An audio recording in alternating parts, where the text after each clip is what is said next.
10/28, 2011. A wicked representation. Some writing sessions with a certain subject who I've developed a good friendship with over the past few weeks on YouTube. Externalization of the spirit. Gradually drawing me back into reality, I recognize more the probable mistake of my internal spirituality and lack of active volition. Wake me up. I desire to act more. The will to power redeems. October 1, 2011. I've been able to experience a lot of personal quiet time alone since I've moved to Crest Lime, studying, thinking. It is such a radically altered setting. Since the past few days, the general temperature of the weather around here has dropped considerably. The snow level around here is at 800 feet, though Crestline is at around 4,700. Next month or December, I should expect the first snow of the season. I took a picture as I noticed all the trees and such around here were covered with fog at the moment. I found it so beautiful and haunting. It reminded me of the Palmer Mountain cabin. Crestline is rather a small town. There are no stoplights here either.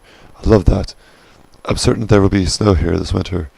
The weather already has become colder, rainier, foggier. I can't wait for the snow to come. I just love waking up seeing the ground blanketed in pristine white ice. It's so heavenly. October 4, 2011. Rather miscellaneous sound experiment done here tonight. Odd taps, transforming a book into a practice pad, set to the percussive activity of my hands, rather fingers mostly, with left hand's index and middle doing most of the bass work, and right hand itself doing mostly snare shots. The technique is rather sloppy, though in fact I intended to resonate this way. Much rubato in this piece. Some influence comes from a pair of budgies I once had. The taps seemingly similar to the noise they would chirp. October 4, 2011. Miscellaneous writing, magic record returned. By necessity, the shape and its thought bore resemblance to magic ritual.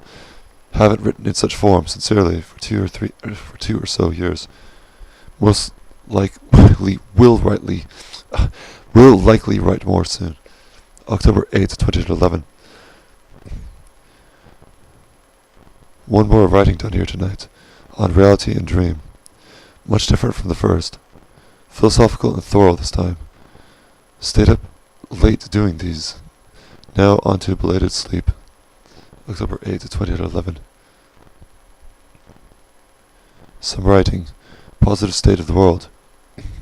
I see that intellectual solitude, for a prolonged period of time, can foster wickedness toward reflection, as I have as well felt and experienced for some time. Intellectual companionship is a must for such a disposition. It is likewise a positive cure. I think I have found such in certain persons through time. October 13, 2011. I must confess Adam Bridges is, in regard to me, appearing friendly, welcoming, and loving, as when before and after a stay or visit with him consists. But when it is during the very stay or visit with him in itself that he immediately falls into a strange and indifferent state, caring coldly and distantly for my well-being.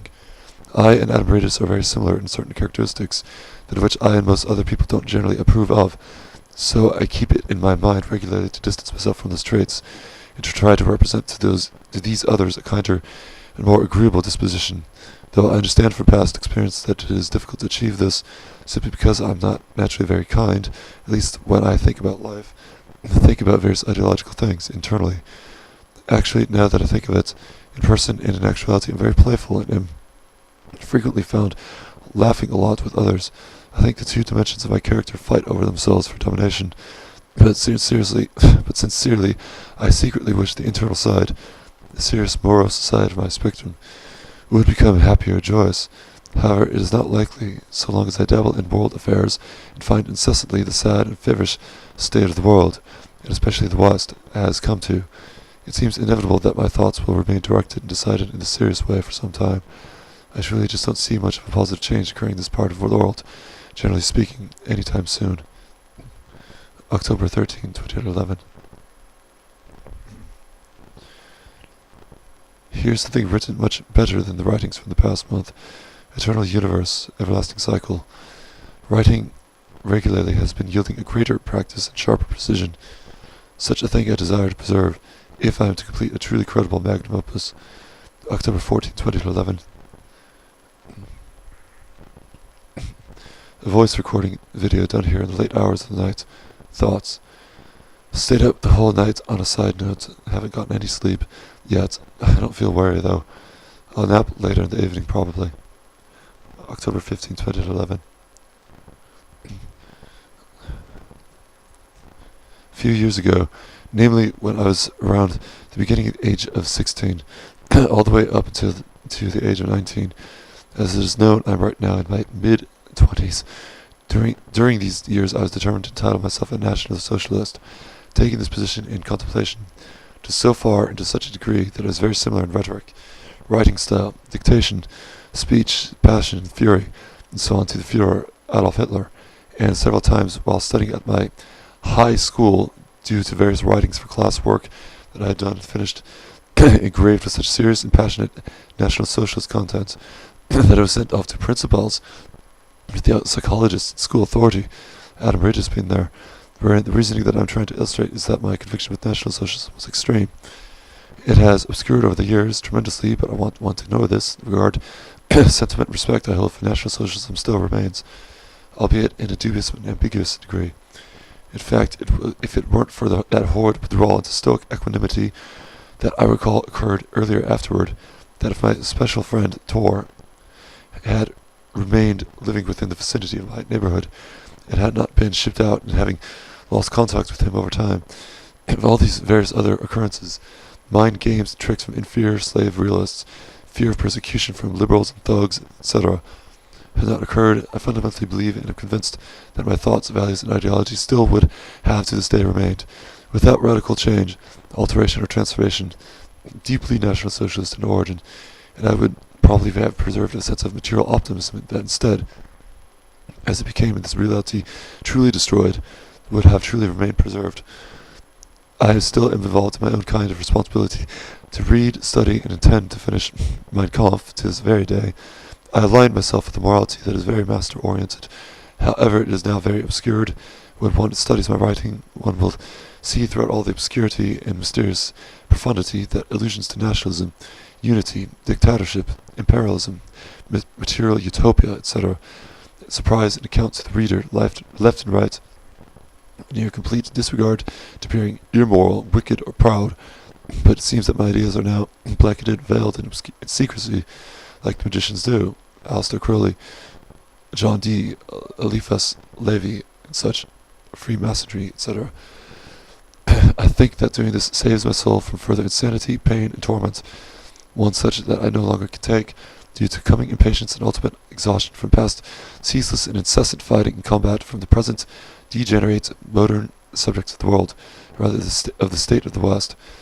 Understanding this, I don't tend to devote myself wholeheartedly, or at least place at the summit of the hierarchical value pyramid, National Socialism anymore, at least not during this particular time, but while speaking upon such doctrines and principles involved in such an ideology, I naturally, quickly, without waiver, give full support to whatever or all of the issues or solutions that such a party as this involves, even though I remain rather very distant from the party in particular. This is due to circumstantial obstructions, and not because of my willpower or positive decision. I agree wholeheartedly upon the reference to mankind and the plague that it will become wiped out through a Shiva-like destruction, and then to begin with, again, hopefully with more fortunate consequences this time through. I reason matter to be eternal. I have lost hope in my once conviction that the will can be annihilated to attain eternal rest. It is a personal struggle, but I tend to see myself becoming regenerated again and again in different forms, of course, that perhaps possibly there's no end in sight, that this madness is unstoppable, a very realistic and pessimistic stance, but I seek and destroy for truth, disallowing any common human compassion or noble lie to interfere, not something developed for the benefit of mankind in order to be made happy and small in his own escaped and isolated little world. Anyhow, I'm by no means a Christian. Every righteous word I have read about or heard about or studied in relation to this cunning and cleverness that represents this now pseudo-religion has left me repulsed.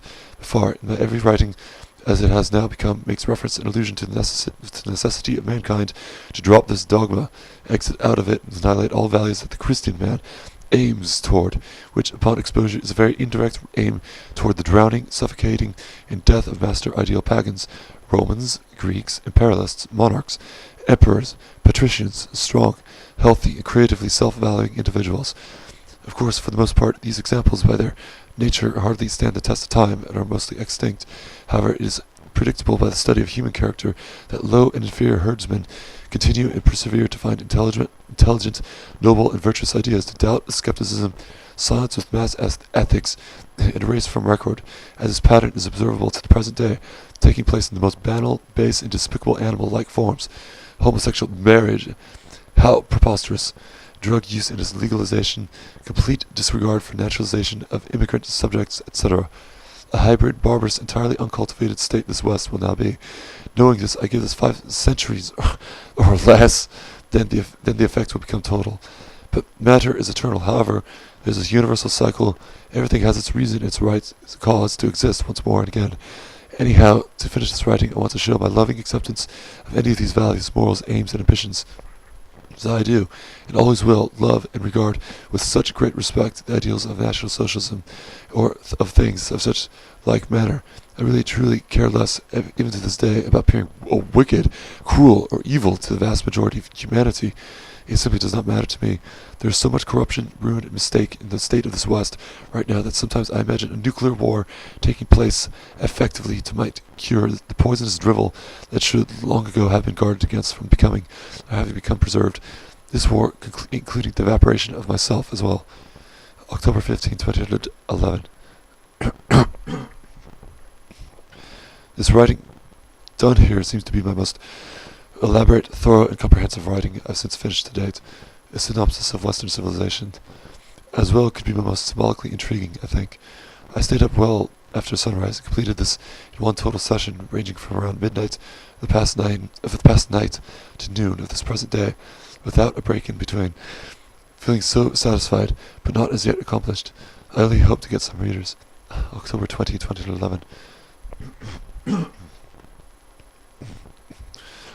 I am an American, although I do despise extremely to refer to myself as one.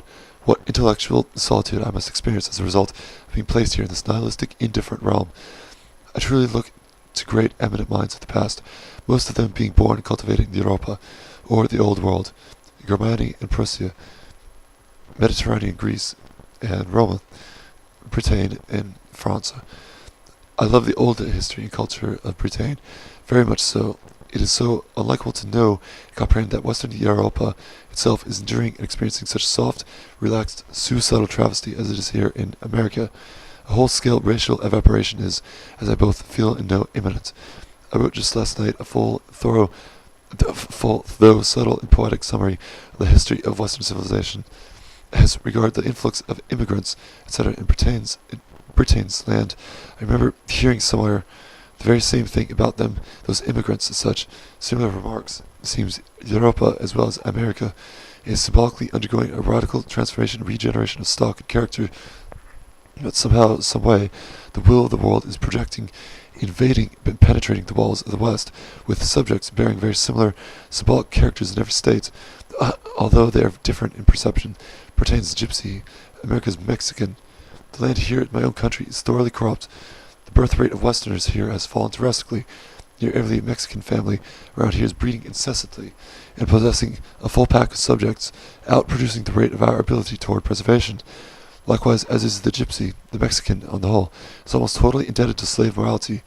His character is fully resentful of the white man.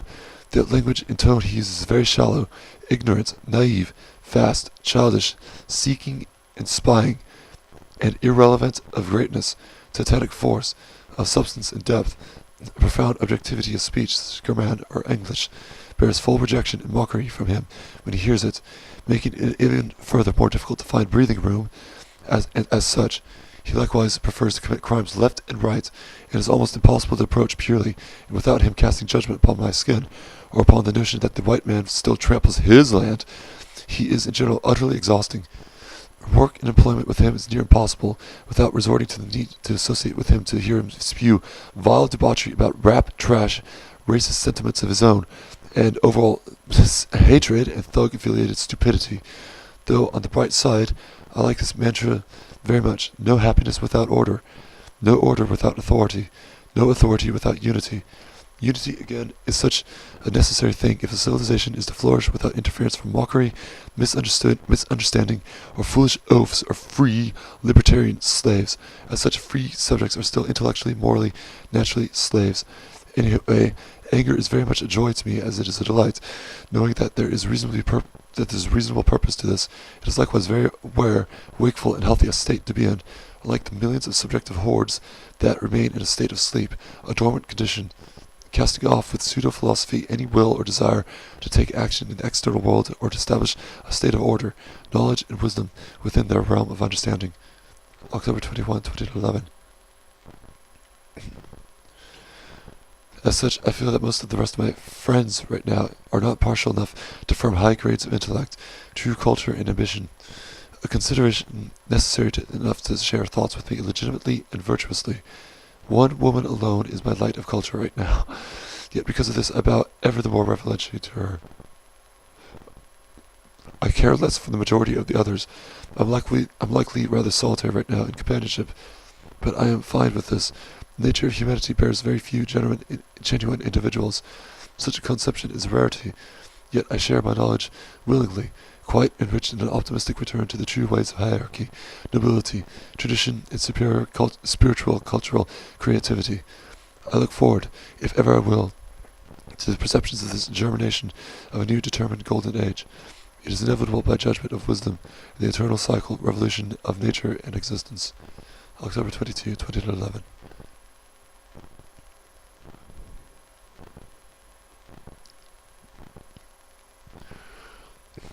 Reviewing and editing the contents of my first book, The Birth of the Fool, as thoroughly as possible. I have this driving ambition within me, due to the recent yet lasting scholarly pursuit, the subject of history being a recent yet more desirable object, to finish correcting all punctuation errors, any possible flaws or mistakes, and send it off to an agent, having it published, finally and at last being made official to the public domain. There's a second book in the works too, though far from being finished.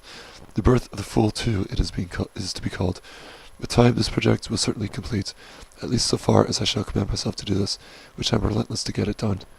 October 24, 2011. The television issue, for instance. Not a moment passes, if I am gazing at that screen and haven't likely found a suitable channel to rest within, that I don't feel angered, alienated, dismayed, and ever the more disillusioned by the sad behavior, moral debauchery, and destructive conduct exhibited by those subjects or representations upon that system. I skip those channels constantly, and many times, as I reiterate, feel obliged to throw the technology out of my window. As for marriage and spiritual communion, I understand personally the chivalrous intentions of folk in blood toward duty, responsibility, obligation, and such to such a concept. I underwent a relationship for some time, bearing this testimony to my grave. Yet still it did not work, so I can attest to cast aside positively if certain unique cases call for division. I was a youth of 3 other siblings, and had went to and experienced the public school system throughout my earlier years, much to my bittersomeness, as the subjects discovered in that vicinity were likely deplorable, shallow, and naive. I seem to have had a rather sociable youth, at first seemingly by chance. However, with a revolutionary progression occurring toward my late youthhood, a sudden shift and transition of certain mannerisms toward eccentricity, as well as a cast-out and exiled artistry that represented true depth that often frightened others away, I have come to languish in dark solitude, though, like it is said, I didn't request much sympathy of it. However, if I am to look ever the more deeper, I understand the necessity for almost every human person, at least some grade or degree of companionship. I desire much with my labor to represent for others a profound light, not to speak of such in vain. October 24, 2011.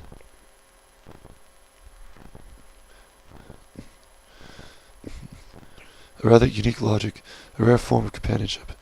As I can attest, and also with such subjection imposed toward the world, I care not much for the others of this world, most of which I meet. This is merely for most of the subjects I do This is merely for most of the subjects do not inspire. Oh. This is merely for most of the subjects do not aspire to higher or greater ideals. They rather banish such foresights into the artlessness and exist misguided, indifferent, without purpose, enslaved to helpless passions, mocking the master creators as they experience such rarity of magnanimous character.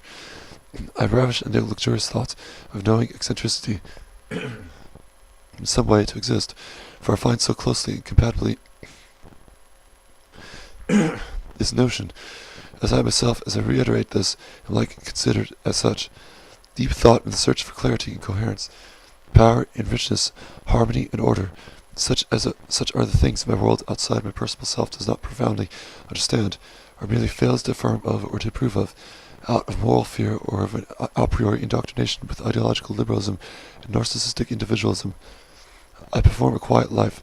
I am surrounded by pines and trees and cold weather, alone most of the time, though I enjoy company with very few persons every now and then.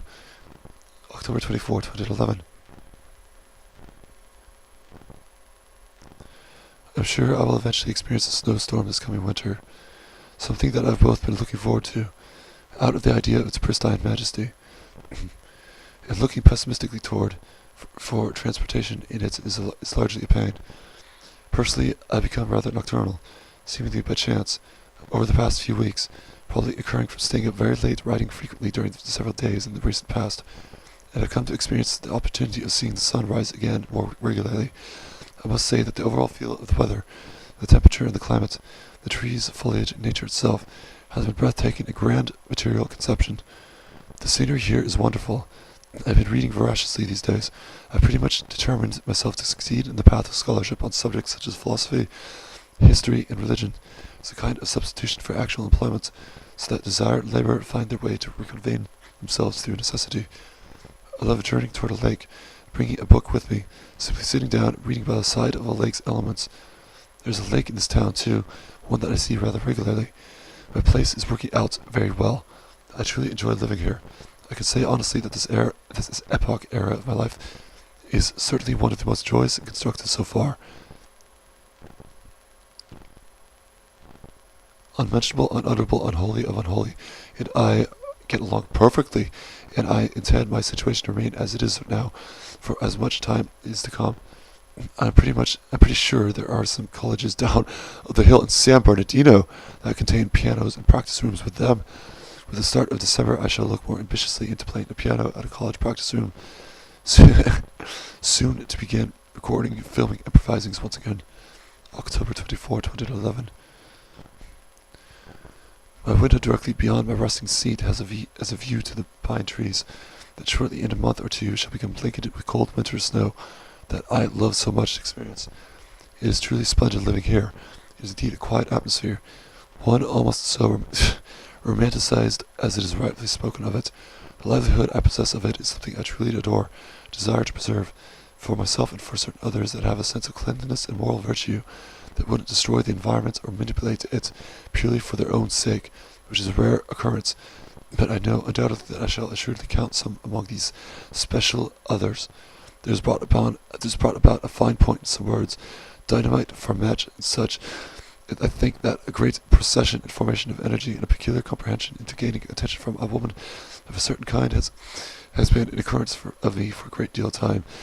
I don't think that my only past relationship constituted a true resolution of this desire of mine.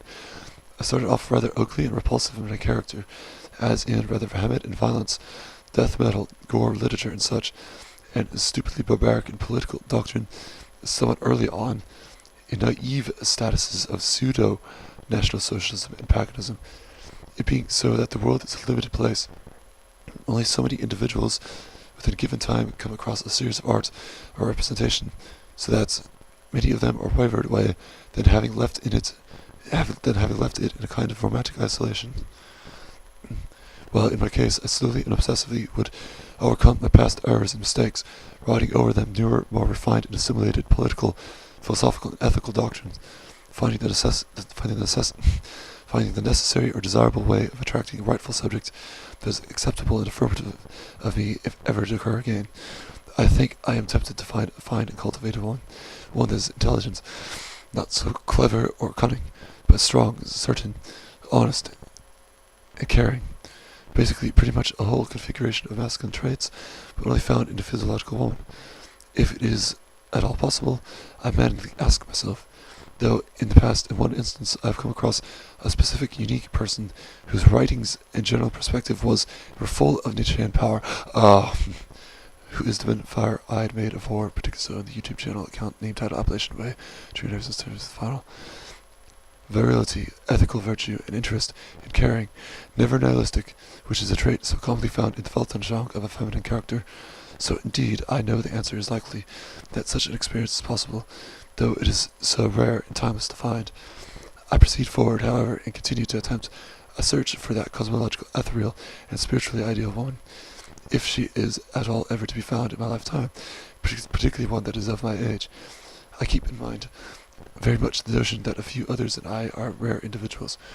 It is that almost every single thing, way or aspect of the course and designation of my life directs me toward the opposite heavenly path from the more mortal herdsman, so that so much detail and experience creates and cements the idea that there is an aura of superiority and masterliness apart from my peers. It has been this way ever since I may remember, which assists me in an idea that a man's character, whether it be grand or indifferent, is born naturally and unalterable. So that hardly a circumstance or obstruction powerful enough, so be it, will inevitably come to stop or halt the timeless substance and essence that his character is so destined to be. Like a stone protruding from a stream, it flows incessantly. The man's character, regardless. Certain remarks upon the issue of childbearing I find very agreeable.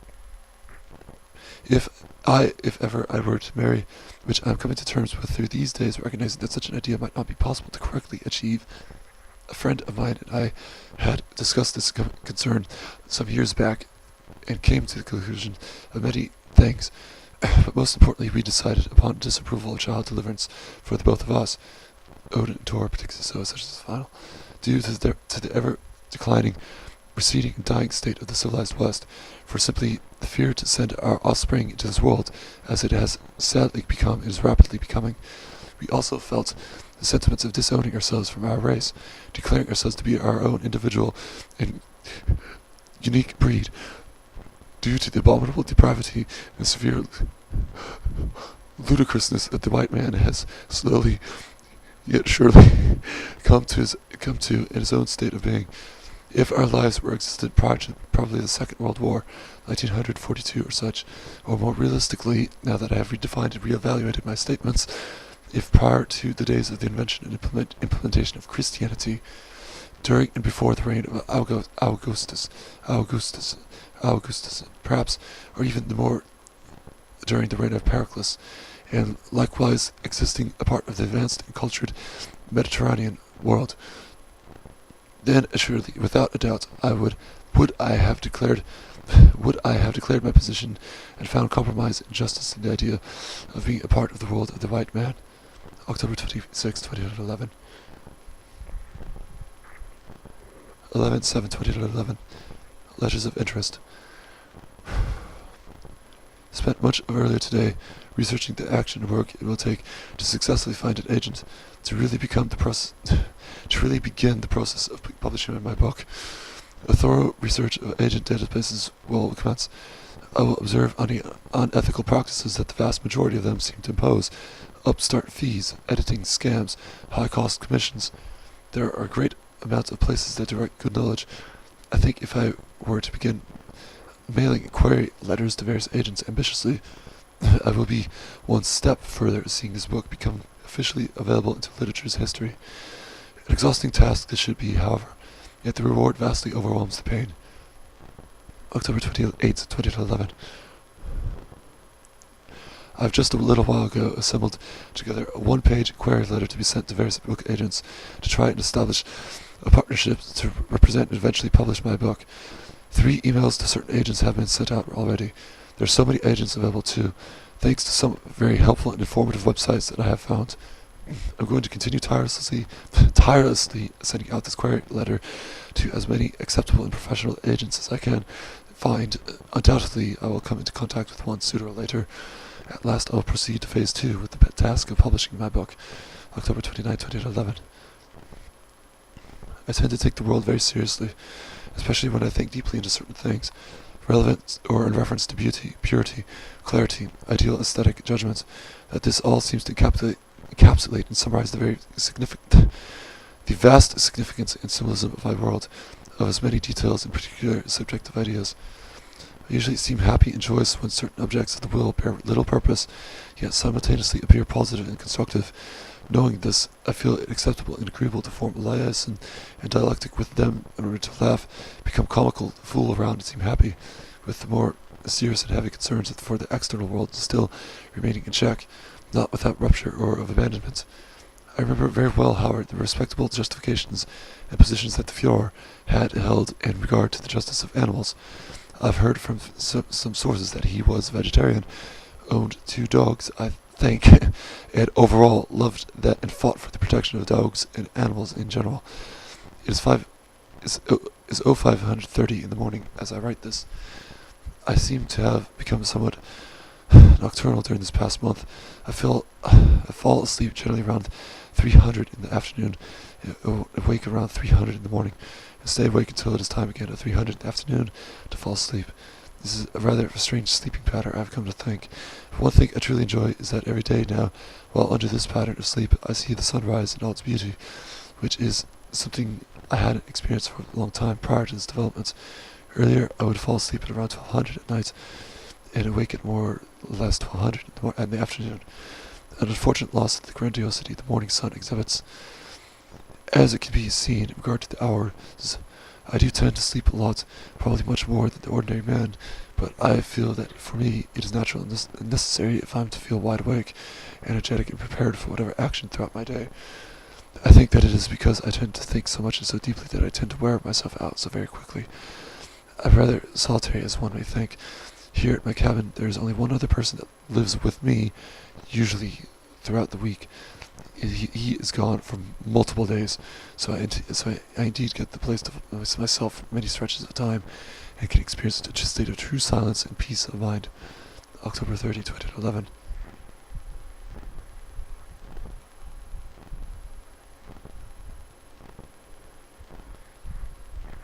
I'm glad to experience moments of laughter.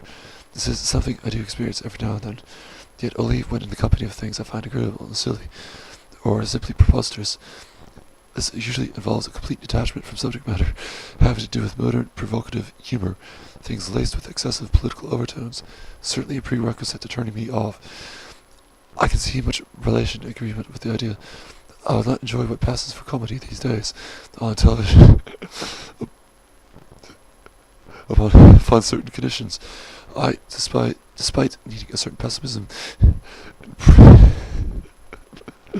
and pride to survive my character, I'm still capable of finding things in this world of mine that will make me laugh. The little story related about the American lady and her dogs possessing human racial complexes is something I find so very funny and somewhat symbolic, that possibly animals experience archetypal role refinements similar to man's nature. This is probably not the case, hence the humor that arises from the video. I personally always will love dogs so very much, a type of animal that I find so very agreeable and well disposed to the condition and existence of man, a virile, powerful pride, a disregard to appearing vulgar or mean, basically a Nietzschean happy monster, worth more than the sentimental bore that is most commonly found in typical of ordinary man. I speak of dogs here mostly for this type of animal I see the most often in my life.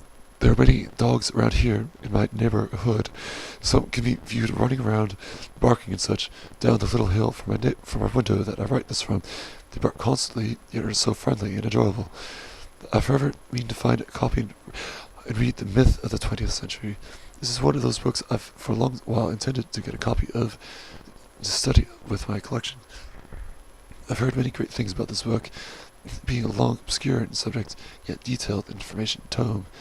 It being written by Alfred Rosenberg, Schopenhauer always will remain a staple, fundamental source to the essence of my philosophy, even if he wasn't desirous to preserve his existence, hence his denial of the will to live. But many subject matters discussed by him give off a presence that maybe he enjoyed life more than he imagined, that he was merely bound and laced to return to an impossible-to-budge old doctrine that he couldn't find any way to skip around by. His accounts on genius and artistic inspiration seem to give an indirect notion to the reader that such activity makes life worth to live by, hence the desire to preserve existence. His regular dining at excessive fancy restaurants seem to direct to the point of this message. I can relate to seeing things that no one should see, as I have come across some videos of terrible treatment of animals that demonstrate to men a truly grim and stark reality. My lifestyle is rather leisure-oriented, though I do not take this for granted by far. This is known, of course, but I'm almost always in the habit of studying, researching, and writing works in regard to philosophy, religion, art, poetry, and history. Just lately, I've at last and finally finished putting together and editing the entire concept of my first book, one that goes on for nearly 800 pages. I used to have this book posted online, but I have now made it inaccessible to read, for I'm currently in the process of finding an appropriate book agent to represent my book to the publisher. If this is ever going to happen, it is a long and difficult process to experience an agent that will at least write back, and also harder to create a successful partnership to begin furthering the process to getting a book published in the public domain. This I am aiming toward with my first book, The Birth of the Fool. Since of yesterday and as of today, I have sent out various query letters to 20 agents, looking to find a hopeful contender. November 7, 2011, note, the tally now of query letters is well over 70. I plan to send out at least 10 or so letters for every day from now on. Inevitably and ultimately, I must get a response. Anyway, I will keep myself updated on the progression of this task, of course. October 30, 2011. Personally, I don't have much talent in painting. I've tried my hand at this art many times, even taken a 2-semester art class in my school. My friend Tor was with me in this class. He and I would joke carelessly upon the silly and primitive productions of my works would always turn out. As I take interest in the activity, Michelangelo, Raphael,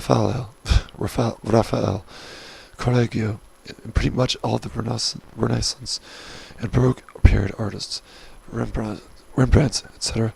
All these artists and their works I find so very astonishing, and because I am generally abstained of any aspiring ability, I inevitably take much pleasure in associating myself with and viewing any possible works of an artist, someone that I keep in contact with and may enjoy apprehending the works, and really keep up to date with them. October 30, 2011. I think I understand the notion that sexual expression is a peculiar, unique aspect, and a proud, rather shameless spirit for the most legitimate Westerners. The pagans, be it the Teutonics, Mediterraneans, and such, were so very excessive in understanding of sexual behavior, much more than, of course, the early Christians and Middle Age folkdom were. It is good to remember these origins coming from the pagans, as most of Christian ritual and dogma is full of hatred and resentment toward higher, greater, and stronger men, that is represented by the elder barbars or civilized pagans. It is valuable to comprehend a pure way of representing sexuality, without it being cheapened or manufactured lustfully, and without intimate loving affair, that so much of the pornographic machinations sell and distribute to the masses these days, if not all of it.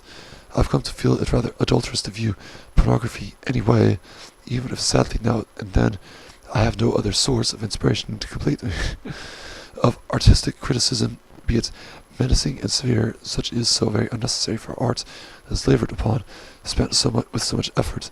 What sadistic disappointment the reality of critics and destroyers of pure intention can be. Anyway, I love Shakespeare. In fact, I have been meaning to find and purchase this certain archaic and complete volume of all his plays, Hamlet and Romeo and Juliet being included. These two I adore most especially. I have intended with great disdain to acquire them. As of now, I am without the possession of these two great plays, and financial limitations currently hold me within bound. I, Odin, who am to have been Hamlet in Shakespeare's play Hamlet, Picasso, True and Necessary Final.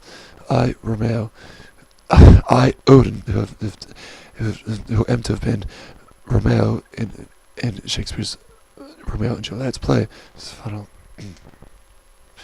And she, and thy freak, right, thy freak, who who is who is to have been Juliet in Shakespeare's I Odin, who Shakespeare is to have been I Odin antecedent to the dawn of the Dunya and Akra, Dunya experience creation, and antecedent to that the dawn of the final Akra experience creation. It was the final inroad to that of the Shakespeare Romeo and Juliet play, particularly so. It is the final most. It is the final. I've got that proposition out of the way. Final. So it is the final.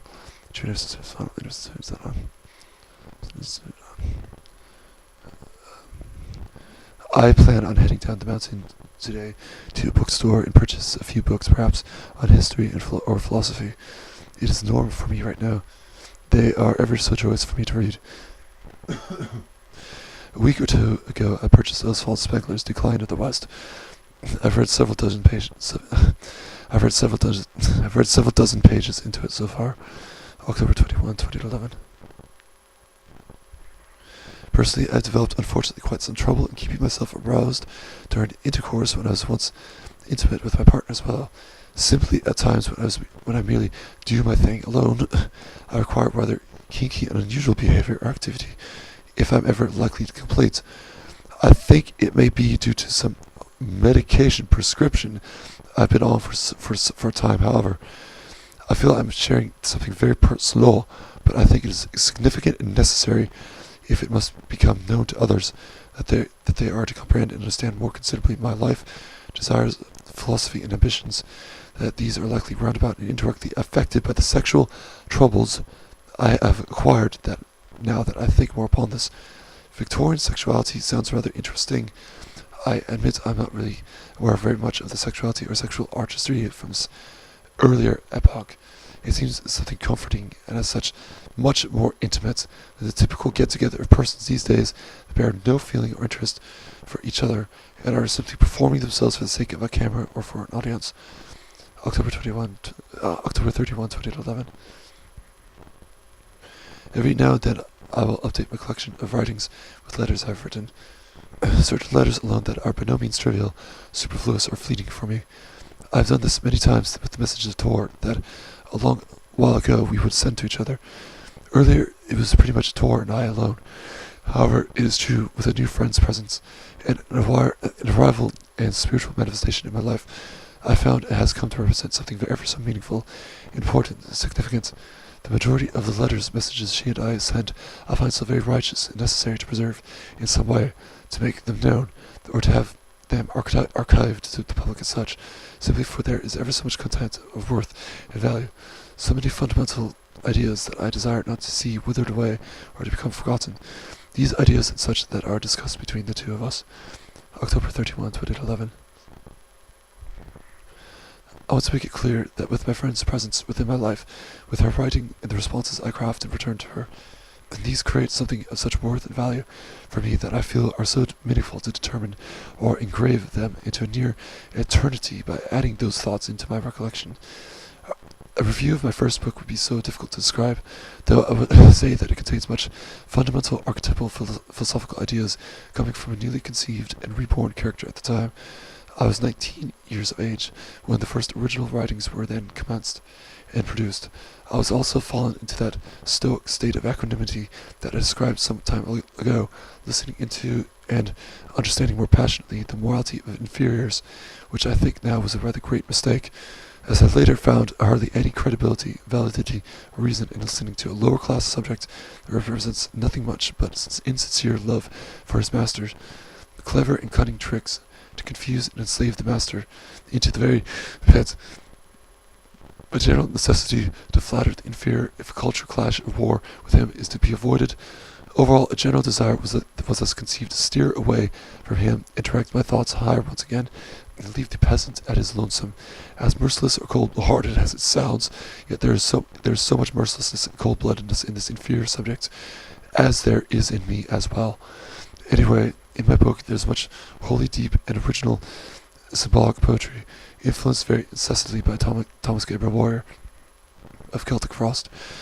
Likewise, there are many descriptions of various things, pretty much anything that I would think of when I would write, things such as memoirs and autobiographical details, descriptions of my youth, which was similarly a rather terrible, difficult yet unique experience, magic explanations, numerology discoveries. I was just beginning to understand Crowley and the scientific ideas of the Kabbalah. There are various prose fiction writings as well, based on kings and emperors sitting on thrones, engulfed in portals of infinity, knights and barbarians that save princesses from corrupt or degenerate dark tyrants, etc. There are many more original works to this book too. It spans nearly 800 pages, written mostly during the year of 2006 until more or less 2009. I haven't ceased writing. Therefore, there's a second book currently in the works that is unfinished. One that already contains over 300 pages as well, written mostly from 2010 until now. Anyway, I'm beginning to understand that Marilyn Monroe was not as profound a groundbreaking character as she seemed. I agree so much in regard to the notion of sexuality being a great idea desirably suppressed by typical church morality and the papacy. I'm rather stiff in customs and overriding of sexual advances personally, usually, but if I ever were to find the right one, then I would be all over her, joyously admiring and revering her beauty. I do have trouble with typical sexuality, as is known. A normal cause has been antidepressants. I was on some psychological medication, one I believe to be in fact an antidepressant. The thing is, I know this by time experience that when I hadn't taken this particular medication, my sexuality would be perfectly satisfactory. However, when I began taking this new medication, my very libido, I had begun to change it so much for the worse in regard to sexual arousal. So I know the prime cause of this dilemma is certainly due to the medication I've begun unfortunately taking for now, though I think it would be best overall if I were to continue to stay on it, mostly for a mental health purpose and to sustain a state of vigorous rationality. November 1, 2011. I didn't drive down the mountain today. Instead, I had some other things that I need to do. This is done, however, and I'm thinking probably sometime later this week I will try it again. Head down to the bookstore. I've been fascinated with the history lately. Herodotus' book looks like such a fine contender for me to purchase while I'm there. It seems, I think, so much that Nietzsche understood the superior man as seemingly anyone that falls from or rests within the heavens, whereas the inferior man is constantly striving and craving to peer and spy upon the constructive aims and activities of the former. I was able to read Spengler today. I see that the decline of Western civilization, for him, seems to be something inevitable, also wise to accept, as it is part of a seasonally driven revolution. The possibility of there being a new flourish of pan-pre-Hellenic Greek level in culture is everywhere to be found. However, I wonder if by this time that the folk belonging to this new rise of civilization will ever again be fair-colored, brought about by the immensely destructive effects and consequences of the prior modern West European civilization that I am a part of right now. The mountain air up here is so refreshing. It is true that it does tend to take your breath away, literally, as the contents of the air is thinner up here, but nonetheless wonderful to embrace. From what I see of Spengler, both he and Nietzsche, as well as I, now that it is mentioned, seem to be living parallel lives to great extent in regard to the degree of isolation and overall discontent that the world offers to us, and such. I'm certainly striving to establish myself within the realm of literary scholars and legitimate philosophers, which I think lately that I have come somewhat closer to achieving this, though it is not something static or perpetual. It requires constant confirmation and genuine meditation in order to attain a prolonged state of true philosophical dialectic. Anyway, I'll need to discuss magic, Crowley, black metal, and such sooner or later. November 1, 2011.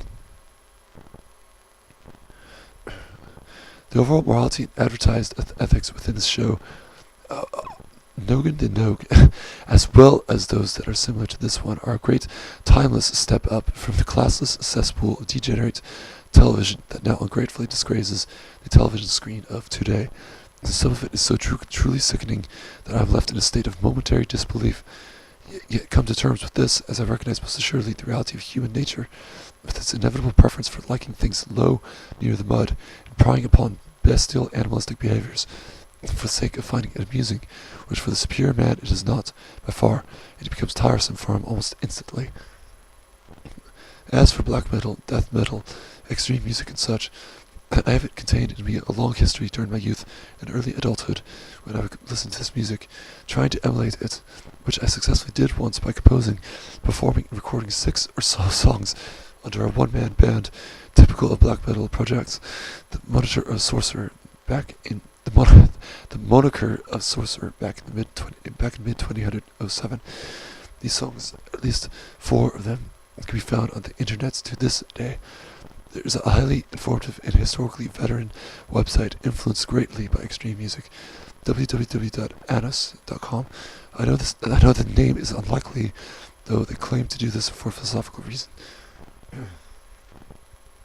This website contains hundreds and hundreds of writings from the colleagues that center on a purposeful attempt to explain and describe the origin, necessity, and overall purpose for the birth and conception of black metal, death metal, thrash, speed, heavy, and such, all of which they say is very unique, deep, foreshadowing, and relevantly hard-hitting. They trace the very roots of this extreme music all the way to Wagner's time. This creation as a reproach and distancing from the movement of socialist populism, proto-counterculture, and the emerging new trend of egalitarianism of the time, such things that men of intellect found to be rather soft, weak, and dangerous to the West's civilization, if ever those elements were to become continued and preserved. There is much relation and relevance found between the generally universally extreme music with National Socialism, as extreme music in this connotation represents fully the revelation and demonstration of true and pure master morality, becoming messaged and derived from in a feral and cold-hearted rational state. As a listener matures through time, and music itself may doubtless become rather old, though the fundamental elements, ideas, and spiritual essence produced in this music, in truly genuine cases, are certainly right on the mark as to where and what is needed or required to produce a form of music that is truly expressive and representative of the corrupt and decadent era that the Westerners live in. This music developed and brought about significantly by the effects of the Cold War, as well as an incredible surge in development of the stupidest, the most banal and magnificent liberality found in commercial media. Black metal stands opposed to this 100%. The second wave of black metal did originate in Norway, its peak during more or less 1993. This movement was originated most notably by a group named Mayhem, spearheaded by Øystein Euronymous Arset, who was murdered around this peak time for various reasons by another very influential musician, Varg Vikernes, who has just lately these days been released from his prison cell. This sentence as a result of this murder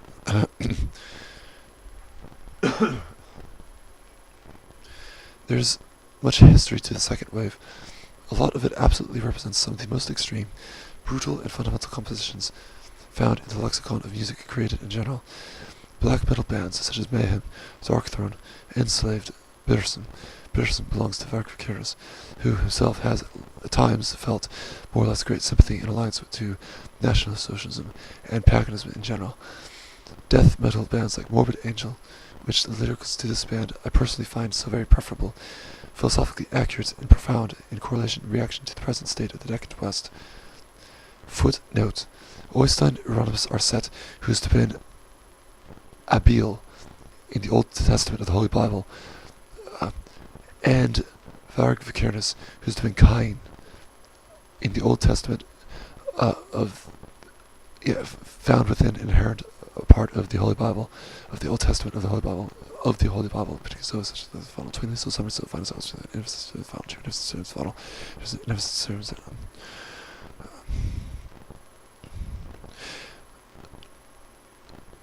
right. Abiel, who's been the first archetypal murderer, right? Cain, who's been the first archetypal retributor, deliver of retribution to Abiel, right? Who, particularly so otherwise, Cain, particularly so otherwise, right? He's been the archetypal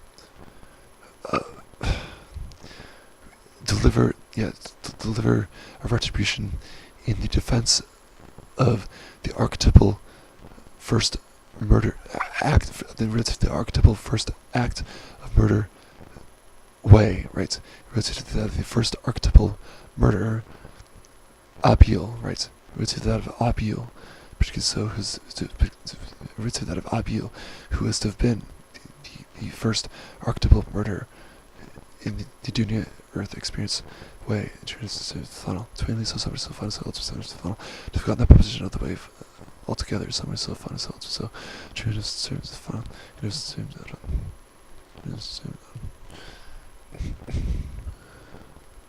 Death metal bands like Morbid Angel, which the lyrics to this band I personally find so very preferable, philosophically accurate and profound in correlation and reaction to the present state of the decadent West. Death, Autopsy, and Deicide. These bands all have a very natural, feral, and wild sound, full of disregard for human morals. They're very happy and content with themselves to play like a feline does with its victims before annihilating them and devouring them as such. There are important reasons for the production and distribution of the music this way, but I'll save this for another time. There are considered to be around 3 or 4 waves of extreme music in general, since the early 1980s, with the first wave of extreme metal consisting of such bands influenced by the new wave of British heavy metal. These bands, such as Iron Maiden, Diamond Head, Judas Priest. The first wave band that truly revolutionized heavy music was Venom, though the lyrical content consisted of purely primitive satanism, right, with little to no intellectual merit. Bands that followed in their footsteps were Bathory, Slayer, Exodus, Merciful Fate, Hellhammer, Celtic Frost, and such, which this latter band in particular, with its majestic imagery, incredibly genuine poetry, and such, throughout the formation and construction of my first book, the man majorly behind this band, Thomas Gabriel Warrior, profoundly influenced my direction and outlook on life. Still to this day, there exists peculiar remnants of his character that remain residually impacted in the representation and formation of my art and aesthetics. Most other influences that now are derived from merely the philosophers and historians, though this is by no means a lower step in magnanimity. Anyway, he is generally very anti-Christian, and similar to me and some others in that he seems to have had a terrible childhood, has become very grave and austere over the years, and has undergone some kind of spiritual transformation as an abstract consequence from the effects of his earlier band Hellhammer, one that he perceived later in his life to have nearly ruined its reputation due to the overall heaviness, wickedness, and proud evil demonstrated in that band.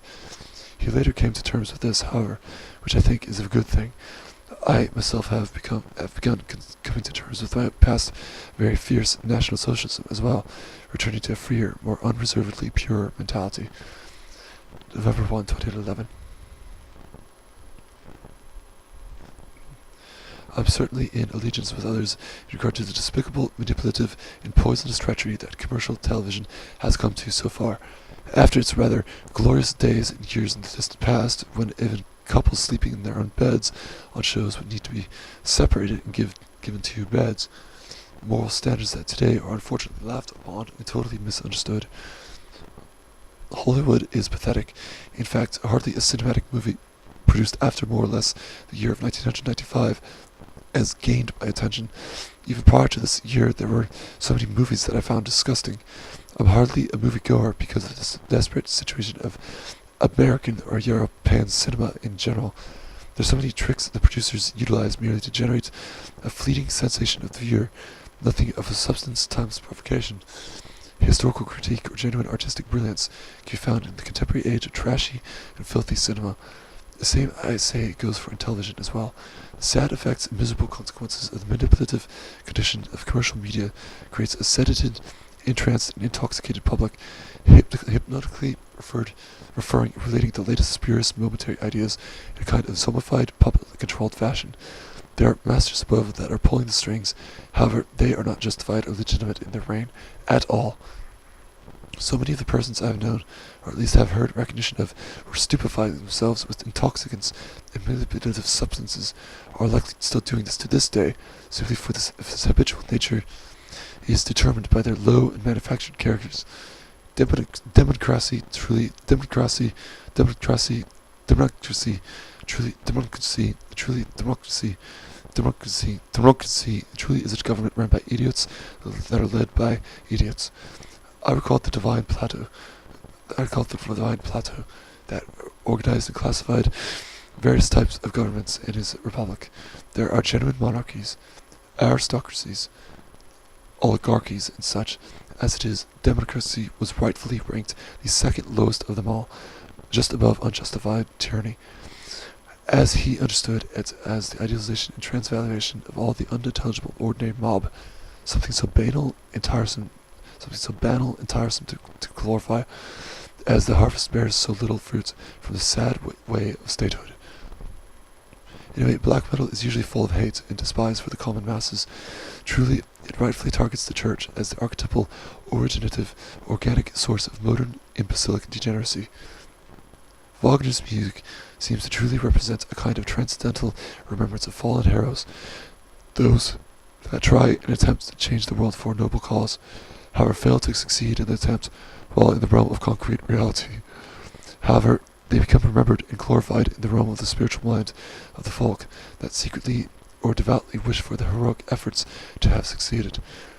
The truest examples of representative tragedy lie in Wagner's music, particularly Parsifal, as this, for me, appears to be his only opera in which the doctrine of Schopenhauer's denial of the will to live is fully recognized, actualized, and understood in the frame of music and within its general ideas. Pretty much all of his earlier works contain many very fierce and lively references to prevent death and decay from occurring. This is unethical to Schopenhauer, as well as to the maturest age of Wagner. Tristan und Isolde being a prime example of affirmation of the will to live, astonishing as it may sound, in that throughout the opera there are so many motives and tonal modulations that speak to the listener that this terrible idea should be occurring. We must change this, protect ourselves, guard the wellspring from attack. In Parsifal, none of this, to my best recollection, is to be found. There is a true sense of rest and peace in the motives, a wise prophetic utterance that the world or the state of the West cannot be changed, helped, or rescued. But what matters most was that the hero tried and attempted. Only later, in wiser years, the protagonist would recognize inevitable failure in the realm of concrete reality. These theories are all found in the music. The plot and summary of the opera itself can be rather different to an extent. Because of this, it seems Parsifal to be an absolutely ideal opera, full of wisdom and knowledge in regard to inevitable failure of heroic conquest, remembrance of the hero as such by the folk, yet understanding the world outside of the hero's ideals, so that true rest and satisfaction may be found in the subjective listener. For any hope, as it is mentioned, of an uprising successfully taking place and achieving anything of significance seems, and likely is, totally lost, perishable, and forgotten. November 2, 2011.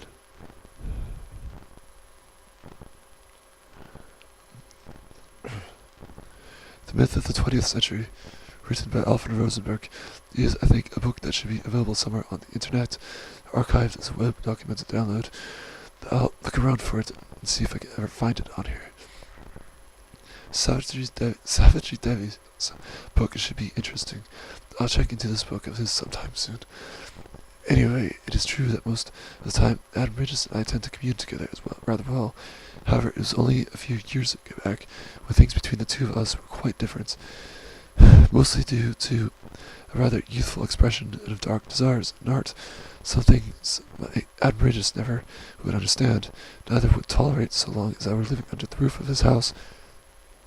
Adam Bridges, in fact, generally is a rather very bitter man due to a catastrophic divorce that occurred between he and Darla Jean back in 1996. Darla Jean divorced him. There was much struggling and suffering involved for my whole Kopecky. Otherwise forever Walker.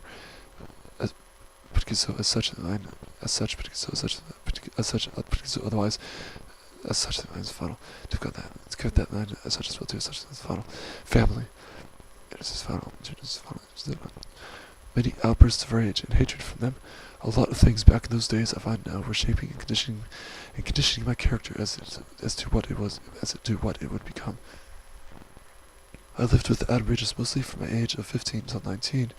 When at the age of 19 I moved out for the first time to a rather heavenly and comforting home environment. The first time experiencing this condition in my current life, where I rented from a couple in their 70s. The first setting and environment of joyous sanctuary that I were to for once and at last experience. However, my coin was not secure at this time. I lost the ability to present myself properly in public. I became increasingly more eccentric due to a hugely culminating amount of stress at work, at home, and at school. At work, at school, and at home. I called my job in to quit during October of 2006. I unfortunately ended up wasting all of the 20,000 Abomination Gold coin of inheritance coin I then had in possession at the time, out of a helpless necessity to pay the bills, rent, insurance, and such, as at this time, living on my own for the first time, I thought to myself that I had no other option to dispose myself toward for safety and financial security, so I ended up on the streets, homeless for nights, where finally, out of a noble interest and concern, to save myself from starvation, from being mugged, or from experiencing death, my former landlord and I made an arrangement to contact Adam Regis once again, where I did, and shortly afterward I was living with him. The homeless period ending in October of 2007. I would stay situated at his place until September of 2009, this being the second time living with him. This time I was much more mature and understanding of his expectations, standards, and desires for my responsibility, so there wasn't nearly the same struggle as there was during my high school years living with him alone, prior to when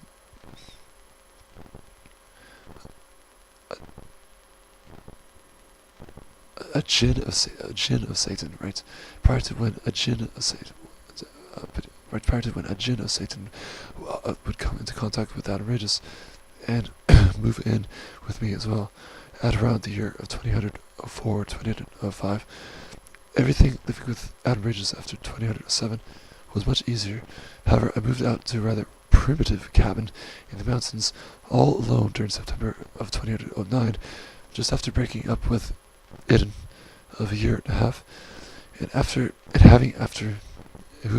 just after breaking up with Iden in the Norse pantheon name title appellation in Nordic mythology, in Germanic Nordic mythology name title appellation way. So Iden,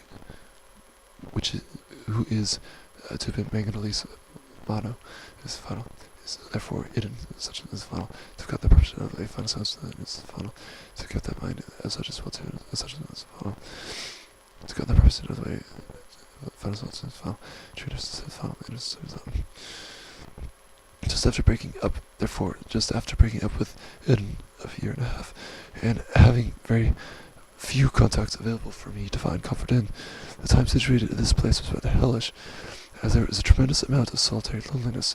I had withdrawn completely from the necessity for sociable comfort. I was used to being around people at this time, while being with my girlfriend, Iden. There were huge spiders that would show up nearly every hour of the day in that cabin. I was quickly developing arachnophobia due to frequent instances of this. There are haunting spirits that I felt would show up during the night when I would try to get to sleep, where all alone in the middle of the woods, in a primitive cabin, where hardly any human organisms were present if ever I needed help, assistance, or rescue from some catastrophe occurring. I moved back, unfortunately, again to Adam Regis' house in February of 2010, pretty much wholly to escape from the instances of conditions just related. Now, as time went on, the particular djinn of Satan became more and more juvenile, defiant, antisocial, and psychopathic to the comfort and well-being of others, especially of Adam Regis, as I was living with the two of them again. An enormous amount of wacky behavior and strange, irritating antics performed by this abnormal and unhealthy state of this particular the particular jinn of Satan, right?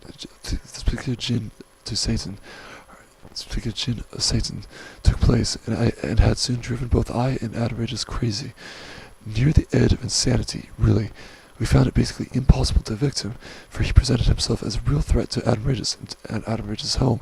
If ever he were to become evicted, Adam Regis would be away during the day. The potential possibility of Adam Regis' house and belongings being torched and burned down by him, or his breaking into, entering at night, and murdering Adam Regis. All such things are very pressing issues and are very possible to be comprehended in reality. During September of 2011, I moved out of Adam Regis' place, gratefully for the third time, where I am now here in Crestline, which is the Garden of Eden in the Old Testament, in the Holy Bible way. It is particularly so, such as the final. It is the truth, as the final. It is a beautiful and wonderful mountain village. Surprisingly, I found as much happiness here as it was during my first move to that heavenly environment with the married couple back in September of 2006. Anyway, Adam Regis remains stuck with the particular jinn of Satan. Adam Regis is deteriorating in health and dying from insanity this child causes every moment of the day. There seems truly no end in sight or any final resolution. There's much more that I would need to touch on here to give a better, more complete picture of my childhood. I wrote all this as rather general and brief, simply because it is a rather difficult, complicated subject, the history of my life being something so very symbolic and significant for me, as absolute as it can be, simply for it is the very shape and formation of my character and spirit that I need to faithfully and with much accuracy and truthfulness represent. November 2, 2011. Though I tend to prefer, if ever I do, to surround myself with religious characters and symbols not so very intertwined and associated with Judeo-Christian fetters, so that Buddhism, Brahmanism, Greco-Roman religion, Norse Asatru, and such, these all I find deeper, or at least more intriguing mysteries and spiritualities. The mysteries of the dagger and Holy Grail, albeit connected to Christianity, I tend to tolerate as well, only for the origins of these mysteries that take place were in a time during the Middle Ages, when North Teutonic Europa was still very closely linked to barbarism and original pagan customs. The essence of this can be found throughout the dabbling of this kind of holy mysticism, I think. I lend an open ear to pretty much anything positive and meaningful, if it be the Holy Bible even. I read those words, though keep in the back of my mind a certain understanding that such subjects in communication I would never wholly devote myself to or ally myself with, due to great, radical, and fundamentally opposite value system and moral establishment, foundation, and hierarchy that is found within. November 2, 2011. At times, in the past, every now and then, I may feel assertive of things such as ancient astronauts positioned from Sirius, crafting certain men and such, assisting in the construction of ancient wonders. I believe the spacemen set up various magnetic poles to generate electricity in antediluvian times for man. 12 or so structures, I believe. Stonehenge, the Tower in India, the pyramids, the Amazons, even so many places apparently flourished and manufactured, with street-like neighborhoods for the inhabitants. All this probably during the time of the supposed Atlantis, which is still in Placentia, California, United States of America. Atlantis, particularly so in the city, town, Placentia, California, America, dead, otherwise, particularly so, otherwise, but now dead, abomination, country, nation, kingdom, way, particularly so as such as the ninth final, Atlantis, particularly so as such as the ninth, particularly so as such as the ninth, to get that mind as such as the final, to got the preposition of the way, final, so as the final, to Junius, the servants, the final, Plato and the ancients make, at times, much reference to this civilization. It just must have existed. I vacillate back and forth on these ideas from time to time. Sometimes I feel rather solipsistic that the world as my reflection is merely within a state of subservience and subordination to my very will, that perhaps every idea, concept, fact of history, potential future past my lifetime and such are merely fabrications crafted like a mirage to trick and perplex my intellect, only to disappear and annihilate with the total death of my subjects, which may regenerate a number of times before true rest. Anyway, I tend to read up on some of... I need to read up on some of Zacharias Sitchin now that is mentioned. Helena Petrovna Blavatsky's Secret Doctrine book, I am certain, finds a correlation with these thoughts on the creation and preservation of man. Helena Petrovna Blavatsky, that of which is to have been Erde in the Norse, the Germanic Nordic mythology name, title, appellation in the Germanic Nordic mythology pantheon name, title, appellation, way is final. In the Germanic Nordic mythology name, title, appellation, way is final. Erde, that of which is to have been Nimue in the Celtic Arthur pantheon name, title, appellation, way is final. In the Celtic Arthurian mythology name, title, appellation, way. Sure, this is final. Celtic Arthur mythology, that of which is to have been God's final perfect religion, that of which is to have been I, God, Odin, Merlin, I, God, Odin, Allah, Merlin, perfect, holy, perfect, final religion, perfect, holy, final religion, in the mythology way, so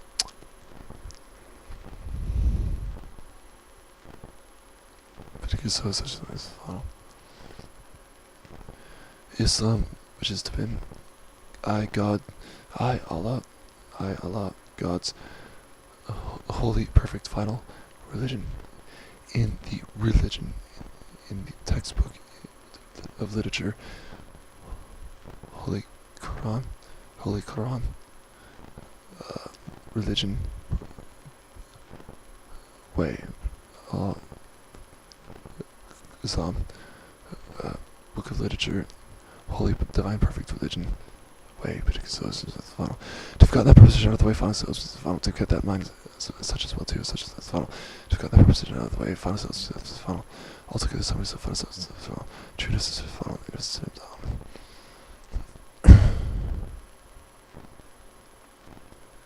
Therefore, now that it is mentioned, Helena Petrovna Blavatsky's Secret Doctrine book, I am certain, finds a correlation with these thoughts on the creation and preservation of man. I wrote a lot about all this related when I was younger, as well as the notion that the Caucasoid does not have its origins from the Negroid, whether the Mongoloid. I truly believe this and felt a conviction for these ideas nowadays.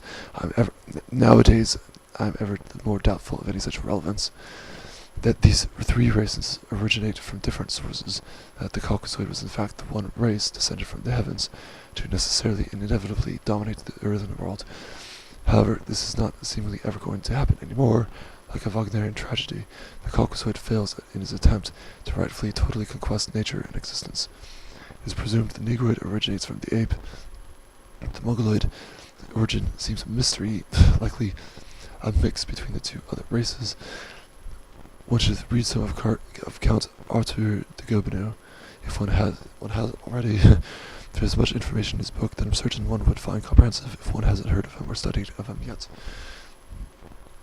I'm interested very much in the Vedas, the Bhagavad Gita, Gautama Buddha's Dhammapada, as well as the Upanishads. Principally, there is so much truth revealed about certain things found in these mysterious books, such as karma and regeneration, that a spirit, if it is to regenerate, takes on a new character to suffer the actions that the prior spirits did to some subject in a past lifetime. Hence, compassion and love becomes necessary. The understanding of karma generates a sense that the world represents justice. It is not as real or independent of human will as it seems. There is no free will. It soon inevitably becomes understood. I believe Heinrich Himmler also said that only heroes come from the country. as well that there are so many interesting traits about him, the various leaders of the Third Reich. Reinhard Heydrich represents the supposed ideal of man, an overall universal essence of peculiarity that I truly enjoy to comprehend. The idea of looking up to the heavens for God, archangels and such, seems to be merely a misguided attempt to look toward the intellect, or the brain, the human form of man. Everything represented in the world can be traced to the various 10 or so parts of the human body, as it is the beholder of the world's will and representation. One should study the Kabbalah or the Tarot in relation to these ideas. So many mysteries can be found revealed about the nature of the world through these particular subjects. I would think there were pretty valid reasons for crop circles being traced and related to the astronauts. They're checking and surveying the realm of the Earth from time to time. November 3, 2011. I think it may take much effort to get the right agent to finally represent my book. So far, I've sent out query letters to 60 separate agents, and I've received very little response. The vast majority of these agents typically represent subject matters that are ever so modern, shallow, and commercial. It is going to be very difficult for one of them to take on the rather timeless and archaic subject matter that represents my book. So much in concern with my Kopecky family revolves around the Kopecky family father figure, as well as my stepfather, the one who Darla Jean remarried with, whom Darla Jean married with. Right? There are very few feminine elements that nurtured, or at least conditioned, the development and evolution of my life, intellect and character. I have a rather difficult time usually with women as a result of an incredulous amount of paternal indoctrination and very little maternal affection. Darla Jean, I feel, had pretty much abandoned me for Robert Frederick's side when I was younger. To this day, she has not helped me with much in regard to anything: financial dilemmas, shelter when homeless, authentic affection when needed, and such. It is right, however, that out of all this creates for me a much stronger and wiser character as a result of these terrible and desperate experiences. It is my responsibility to break the curse, not to fall into the cycle where I would exhibit the same cold conduct that Adam Radis and Robert Frederick introduced to me. I think that over time the damage should heal assuredly, especially with a good-natured woman. November 3, 2011.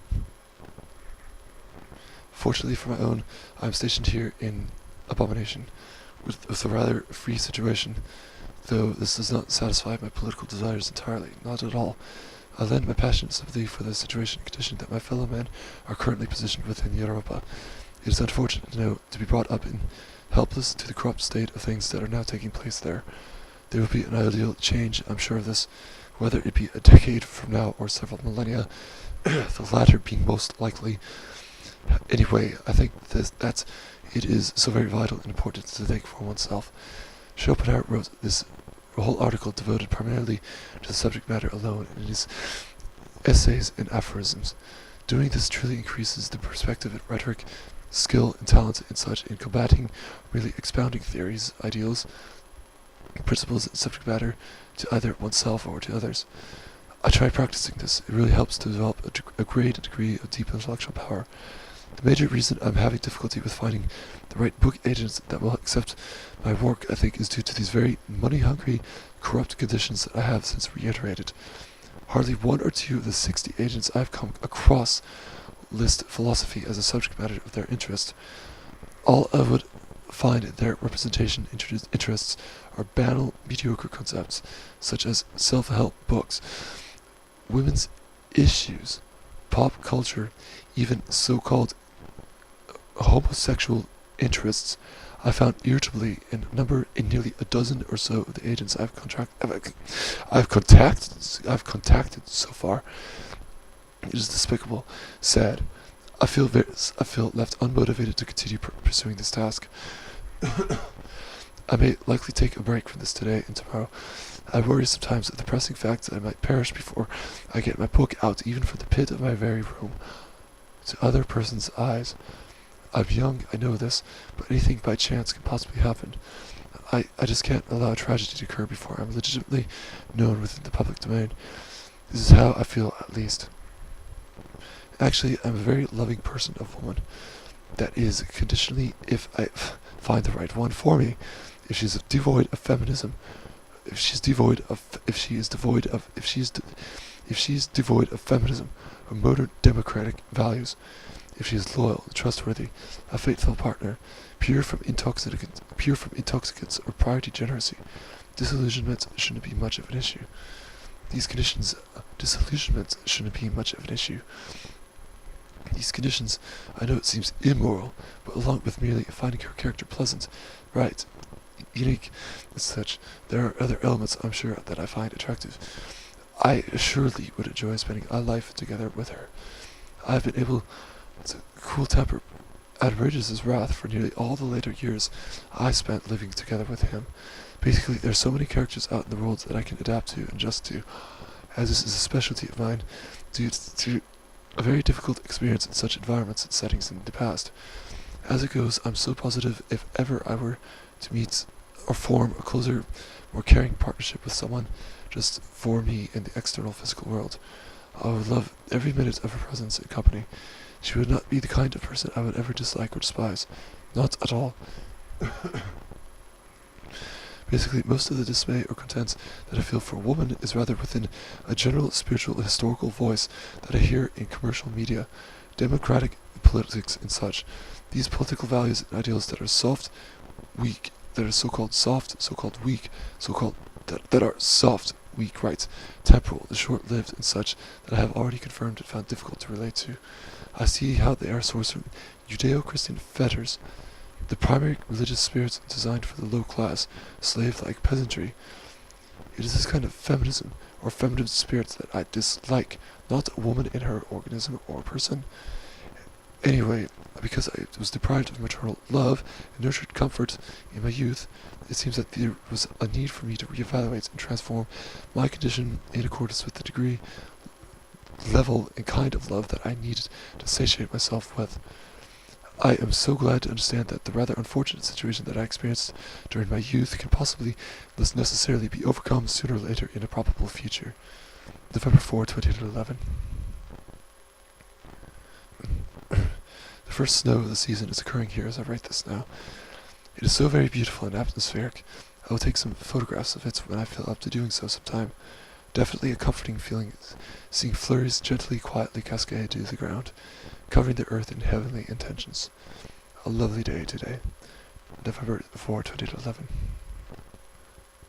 The photographs that I used in the video voice, I believe, were for the most part found online, if I remember correctly, from Google Images and such. As it is likely understood, I am currently situated in a mountain town. It is snowing here for the first time this season as I write this.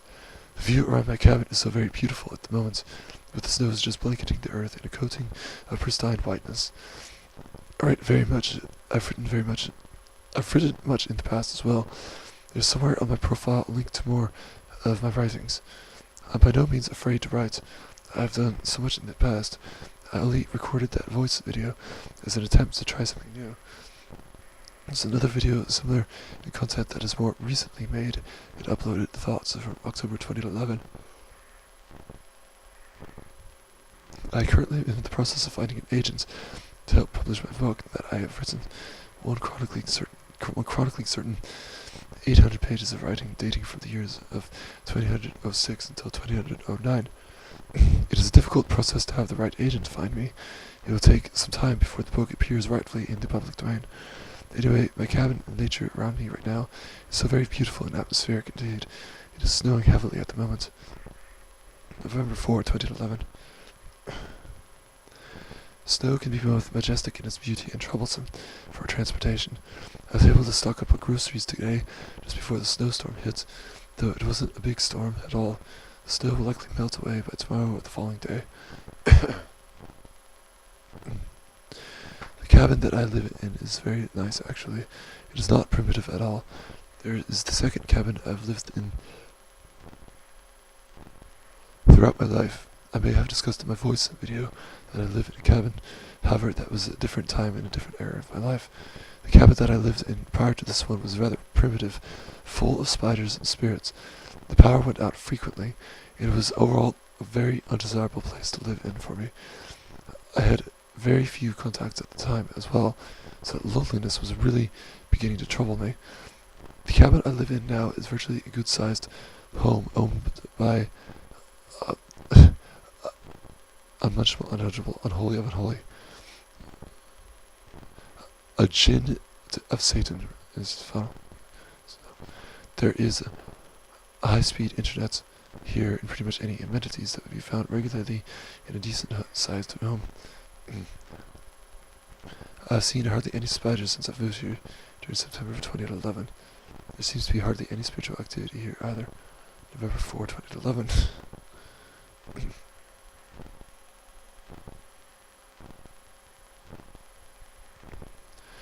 I woke somewhat later than usual today, 900 before noon this morning, rather than usually much earlier, and drove down the mountain to purchase some things at the store to get my car running adequately. I need to scrape off all the snow that was formed and frozen very rigidly on my car's windows. This is rather difficult and time-consuming to do. As well, I made it to nearest Barnes & Noble, where I purchased from there H.G. Wells' The Outline of History, a vast and encompassing history of the world. There is such a wealth of information and knowledge in this book that I am sure to enjoy, as well as Herodotus' histories of ancient Greek, Egypt, Persia and such in general,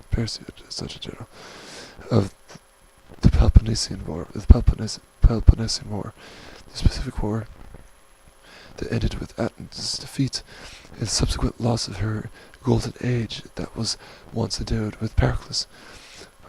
Also, the Spartans being victorious in this war, a city-state that I find joyously, with so much to read about, so many civil laws, the relative constitution, method of the government, austere, rigorous daily life of its citizens, as so very proto-national socialistic. Nearly all the Mediterranean world in antiquity formed an admiration of, or a mere reverence for that very city-state. Anyway, I came back after this. I was rather tired, so I lied down for a while and slept. I woke just recently and I'm writing now. Anyway, I'm a very typical Taurus, by far. So many of the concepts and ideas of primal earth, defensive structure, heaviness, totalship, potential, bear recognition, this very notion. I like Scorpius very much. My brother Neil, who is K in the Celtic Arthurian mythology, name, title, appellation, way, Prygiso, such as simply put, Prygiso, such as the final, to cut that away, there's the final, Turnus, Cernus, the final, who is a year and a half younger than I. It is very compatible for me. Yeah, he is a Scorpio. I have known in the past many scorpions that I felt compatible and communicative with very well. November 5, 2011.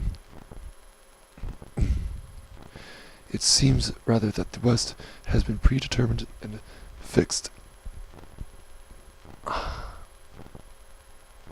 in an inevitable strife of decline ever since its conception after the Dark Ages, just prior to the early Middle Ages. Christianity fostered the seeds and origins to this decline, implementing in a brilliant yet barbarously spirited people, not responsible enough for their own good, the Teutonics. If the true effects and consequences of their civilization were ever to take their shape, which they did, however, by the time of the Enlightenment, the French and American revolutions and such, the entire state of the West thus falls and collapses into itself from this ever relative yet finalistic epoch. Another renaissance would be such an admirable experience. I don't know for sure if such a thing might ever occur in my lifetime, or in my generation's future. I'm rather gloomy and pessimistic about such advanced conditions, as in art and religion, music, and such ever occurring. Nietzsche and Spengler stated rather well that a collapse seems inevitable in the modern West, that there exists seasonal recurrences in a folk's temperance. However, winter being the phase of the cycle that we are unfortunately currently within right now, although there will be a spring once more upon the hierarchy, and especially upon the summit of the Valley Pyramid, regard to those despised, there are represented the humanistic liberals, the fundamental Christians, whereas the coloured thugs and parasites seem merely to be an undesirable, coincidental vehicle and mode of expressed retaliation utilized by the left in opposition to the noble creator masters, that with their right and privilege behold proprietorship in territory that once was purely, without hesitation or agitation, seized by their own, or by ours, as we represent that aristocratic condition. November 5, 2011.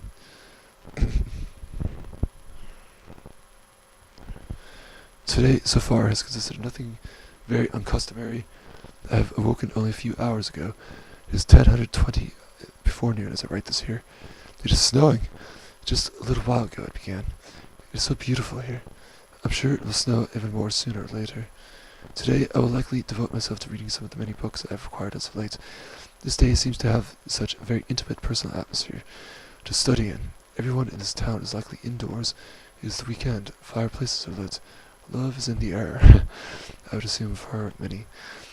I tend to think, after studying many of the different aspects and epochs of history, that the Führer truly was the last and final representation of the archetypal savior and hero of the old ancient regime. It is only so very unfortunate that, as I believe, he annexed so many territories, and seemed rather careless or disregarded in violating the Versailles Treaty that England and France that then issued disparagingly to Germany after the Great War. As well, the simple fact that he had built the nation's military up to such a degree which was not permitted by that pathetic, hateful treaty. Many things led to an inevitable war. Germany stood a great chance to international victory. However, like Napoleon in his revolutionary Francia, when the Führer invaded the very difficult and barren terrain of Russia, it seemed indubitable that the war would eventually take a change in tide, as it so happened, and unfortunately did, as Stalin began pushing the Reich's troops slowly out of Moscow and Stalingrad. By 1943, the whole war effort declined, and eventually by 1945, as we know, of course, it led to an unlikely defeat.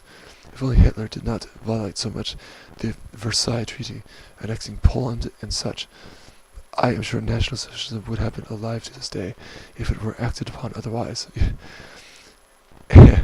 Anyway, I receive weird invites every now and then from some individuals on YouTube. I simply just delete them in advance. If the person were devout, pursuant Christian, I'd be very wary. This type of person seems engaged in a constant, insatiable crusade to convert, manipulate, and succumb a person's direction in ambition to his religion, to his so-called religion. It is not to his religion. It is not even to be regarded as such. This Christianity is so very stupid and rounded down for the weakest and least intelligence, as they will tell you they do not practice even religion, that their faith is no more than some mere relationship with Christ, with the followers preaching such base things as we do not listen to anyone but our own God. We are not of this world. What idiocy and glaring emptiness, such failure to acquire knowledge and experience about the world, such universal nihilism and decadence in the face of reason, of deep spirituality and of intellect. Anyway, these Christians irritate me to no end. Darla Jean is unfortunately one, as well as certain close contacts remain so. I find it difficult to ward them away over the years, as they were simply friends of mine during my earlier school years, back when I was seemingly indoctrinated and manipulated enough by growing into a society so steeped and laden with this pseudo-religion, helpless to think of things for myself, that I there, during those days, acquired such friends. The typical Christian irritates me to no end. It seems that much of the direction, ambition, and pursuit of my idealism tends to desire a kind of heroic, youthful achievement over much terrible, sufferable struggling. This is in no way undesirable for me, so that a kind of material optimism and cheerful joy may reign in salvation, as something similar to what the ancient Greeks had once experienced. their example of a somewhat innocent, naive polytheism being a great example of spiritual intellect absolutely encapsulated in a truly earthen happiness, without any much worry of loneliness or intellectual solitude, or of a need at all for salvation, as the natural world that was experienced seemed for them naturally close enough to the very degree of paradise and salvation in itself, as fundamentally and essentially understood in truth. November 6, 2011. As it goes for waking refreshed, it seems that I wake refreshed sometime, most of the time rather drowsy. I do tend to sleep an uncommon amount in comparison to most people, 12 hours a night regularly. I think sometimes that I may be somewhat enslaved to the cycle of sleep, because of the sheer amounts that my body has become used to. I think that so much that this cycle seems to become an inevitable necessity. When I awake refreshed, which seems usually to happen by chance, I feel rather clear-headed, sharp and precise in my speech and thoughts. I usually do very well reading a book or writing, including something into my personal books collection. Today I feel rather refreshed. I remember reading a book on ancient Sumer, where the language's alphabet was used in it as examples of what influence it seems to have possessed in the laws and manifestations of nature.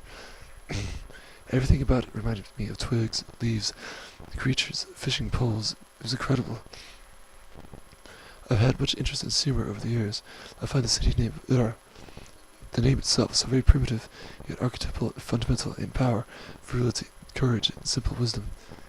I'll need to eventually look into Sitchin himself. Blavatsky's book, The Secret Doctrine. The Secret Doctrine is 2 volumes in length, and full of all sorts of information on the particular subjects of Sumer, Atlantis, Buddhism, ancient astronauts, all this that I'm sure one will find fascinating as I do. I've for such a time been wanting to get a hold of a copy of Alfred Rosenberg's The Myth of the 20th Century and read it. I remember it being very scholarly, advanced, cryptic, and tremendous. Many notations must be made in order to assist the reader in understanding it at all. At least this is what I have heard from others. As for the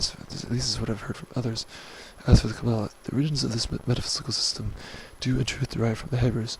However, I think there is no reason to disregard it as such based on this fact, for it is in the system itself that there is no reference or delineation to Hebraic customs, mannerisms, culture, or peculiar knowledge. It is a system developed extremely well. However, the system itself is rather universal, selfless, capable of becoming taken up and studied by the most narrow-minded or customary of individuals. Once the method is understood to proper extent, philosophy and the placement of concepts into spatial rank, classification, category, and hierarchy becomes rather simple. The reality of the world, through the means of understanding the symbols that appear and are perceived through the subject's senses, becomes knowable, understandable. The subject leaves feeling achieved in sublimated, terminated wisdom. Aleister Crowley, John Dee, Eliphas Levi, these persons were likely anti-Semitic. However, they instead revered the Kabbalah as something totally universal, complete, holy, and indefatigable. Anti-Semitic, particularly so, which has been allegorical representation. It related to that the American Dead Abomination Night. Related that the American Dead Abomination Night. Which is the final. Related that the Dead Abomination Night.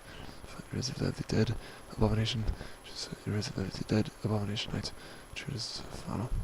The Dead Abomination Night. Which is the final. I believe in it myself that it's something derived from the heavens. Somewhere in historical time it was organized and structured by mortal man, and the system itself in practice is absolutely without negation or dismissal. There are no mistakes in it if understood and utilized precisely. The tarot complements the Kabbalah. On the diagram of the Kabbalah itself, the ten Sephira, it is that between each and every pathway that the Sephiroth can organize and delineate themselves to each other. A tarot trump card of the major arcana can be placed as a sort of middle ground and additional reflection on the meaning of the card between whatever two Sephira. Likewise, astrological zodiac symbols, the 22 symbolic Hebraic letters and such. All of these may be placed on the Kabbalah as well for additional reference and insight into the nature of the world, which the system, as I said before, with practice and personal conclusion as well, does not err and seems without flaw. It seems without flaw.